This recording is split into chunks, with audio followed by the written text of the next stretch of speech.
Did you know insulin first came from a pig? I'm Macy and I've been a diabetic for a little over a year. When I was diagnosed, I had to choose how I wanted insulin to get into my body. I decided that I wanted a pump, specifically the Tandem T-Slim, for many reasons. I didn't realize how important my pancreas was until I was diabetic. Many people take for granted that they have a working pancreas because the decisions for a diabetic, such as picking what kind of insulin delivery they want, are huge. Every form of delivery is expensive, but there are others that are more expensive and more complex than others.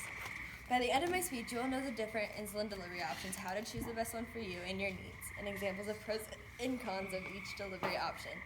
First, you want to figure out what would be easier for you. Every diabetic has a preference on how they would like to receive insulin. They can receive insulin by an insulin pump, insulin pens, or syringes. This is because you are less likely to have your pump violently ripped out. Athletes would use syringes for this reason. Some would choose the Omnipod because, for one, it is waterproof and it is also on you at all times. You do not need to charge it. If you are less active, many people choose a pump because it is easier for their lifestyle. There are interactive apps that are compatible with mobile phones, so you can check your numbers through various platforms. When choosing a pump, there are 3 different options. There is Tandem, Omnipod, and Medtronic. Tandem and Medtronic both have tubing, but Omnipod does not. Hence why Omnipod can be a bigger positive for swimmers. On the other hand, pens and syringes are very beneficial since they make those with diabetes feel more comfortable in their own skin, since they aren't used to having diabetes. Next, you should figure out the most important pros and cons of each insulin delivery option. The Omnipod has many pros. The one pro that is most important is that the Omnipod has no tubing. This means that you are less likely to get it ripped out from catching it on a doorknob. It's waterproof and you don't need to charge anything. The only con is that there is a separate device that you use to give yourself insulin that requires you to charge the battery. The T-Slim has a couple of benefits, but that most important one is it will suspend the insulin on its own if it senses you are going low. It won't stop your insulin completely, therefore you will still get a little, but not as much as you would normally. With the Medtronic, it comes with its own continuous glucose monitor, or CGM.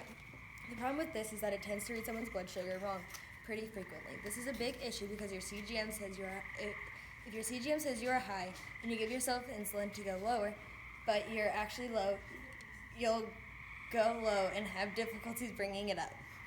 Insulin pens are a safe idea for athletes, those more active, and those who are recently diagnosed. For those who are athletes and are more active, they choose pens because they don't have to worry about a pump site failing, falling out, or getting bumped.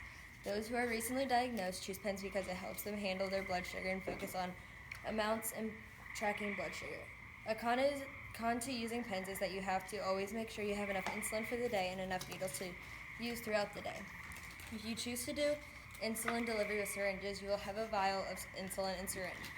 Again, you will want to make sure you have enough insulin for the day and have enough syringes, since it is not recommended to use a needle more than once. Once you have determined which insulin delivery method is best for you, it's time to acquire the needed components so you can get the insulin you need that won't require you to break the bank. To start, you need to make sure that you have insurance that covers some of the costs associated with diabetes, such as insulin, pumps and pump supplies, syringes, and lancets to check blood sugar. Double check with your insurance company to make sure you aren't paying full price for it. In 2016, the average cost of insulin alone cost $450 a month. Just know that having this condition isn't cheap, but without it, you'd be 6 feet under. Therefore, it's very important to cut costs when you can. After you have insurance that will lower the cost of insulin and related accessories, you need to get the supplies ordered. You can't just go to the doctor and get it right then and there. Delivery time takes around a week or more, so plan ahead to make sure you don't run out early. You can pick it up at any major pharmacy around you. For example, I pick up my insulin vials from Walgreens Pharmacy. Follow all instructions on the prescription just like you would any other medicine to ensure proper delivery. Today I taught you about the different types of insulin delivery methods, an insulin pump, insulin pens, and syringes, and how to make sure you get what you need without breaking the bank.